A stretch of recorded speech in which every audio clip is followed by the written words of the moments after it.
हमारी दुनिया को हमेशा से नायकों की जरूरत रही है, लेकिन जब आप उनमें से एक बन सकते हैं तो नायक का इंतजार क्यों करें। यह कहानी भी एक असल जिंदगी के हीरो की है, जिसके खुद के सपने तो टूट गए, लेकिन वो आज दूसरों के सपने पूरे कर रहा है। यह कहानी है दिल्ली पुलिस में तैनात हेड कांस्टेबल अमित लाठिया की। उन्होंने अब तक 350 से अधिक वंचित युवाओं को गोद लिया है और उन्हें भोजन, आवास और नौकरियों की तैयारी में मदद की है। इनमें से 181 बच्चों को सरकारी नौकरी मिल चुकी है। लाठिया स्पोर्ट्स में अपना कैरियर बनाना चाहते थे और एक चैंपियन धावक थे। साथ ही वो कबड्डी के भी राष्ट्रीय स्तर के खिलाड़ी थे, लेकिन 2008 में उनके पिता के असामयिक निधन ने उनके सपनों को चकनाचूर कर दिया। इसके बाद उन्हें अपने परिवार के भरण पोषण के लिए चाय की दुकान पर काम करना पड़ा और उन्होंने खेल छोड़ दिया।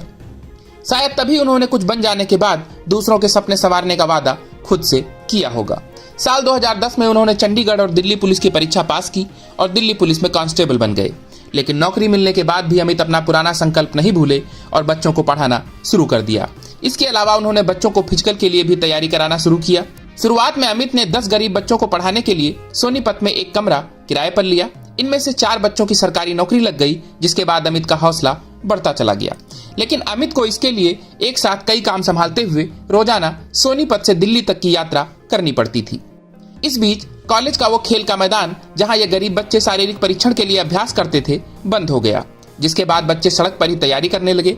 लेकिन एक दिन ये बच्चे सड़क पर रेस लगा रहे थे, तभी पीछे से एक ट्रक ने इन्हें टक्कर मार दी। हादसे में 3 बच्चों की मौत हो गई और कई अन्य घायल हो गए। लेकिन अमित ने इसके बाद भी हार नहीं मानी। अब उन्होंने इन बच्चों के लिए खेल का मैदान बनाने का फैसला किया। अमित ने 10 लाख का लोन लिया और एक ऐसी निर्जन सरकारी जमीन तलाश की जहां सिर्फ कूड़ा फेंका जा रहा था। उन्होंने उस डंपिंग प्लेस को खेल के मैदान में विकसित कर दिया। इसका नाम भगत सिंह स्पोर्ट्स ग्राउंड रखा गया।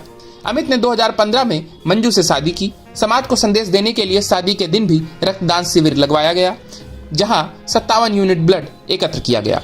यही नहीं, अमित और मंजू ने 7 फेरों के बजाय 8 फेरे लिए और 8वें फेरे में खुद से वादा किया कि वे अपना जीवन गरीब बच्चों की शिक्षा को समर्पित करेंगे। मंजू ने HPSC परीक्षा उत्तीर्ण की और गणित की सहायक प्रोफेसर बन गई। मंजू भी बच्चों को पढ़ाने में अमित की मदद करती हैं। अमित ने सोनीपत में 3 फ्लैट किराए पर लिए हैं, जिससे उनके गोद लिए गरीब बच्चे वहां रह सकें।